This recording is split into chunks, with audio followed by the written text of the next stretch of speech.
ఏమైంది bus free పెట్టారు దేనికి బస్సు ఫ్రీ ఉంటే 30 రూపాయలు పెట్టుకొని ఎటు పోలేము, అది పెట్టి ఇంకా గొడవలు అవుతున్నాయి. బాయ్స్ కు పెంచిండు టికెట్ రేటు, మళ్ళీ లేడీస్ కు ఫ్రీ ఇచ్చిండు. దేనికి?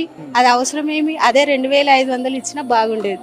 అది ఇవ్వకుండా ఫ్రీ టికెట్ రోజు తిరగాలన్నా, రోజు ఏం అవసరం ఉంటది? డ్యూటీ చేసే వాళ్ళకి అవసరం, అది మామూలు వాళ్ళకైతే అవసరం ఉండదు. ఆ మాత్రము ఆ 30 రూపాయలు 40 పెట్టుకొని పోయి రాలేమా? వస్తాం కదా.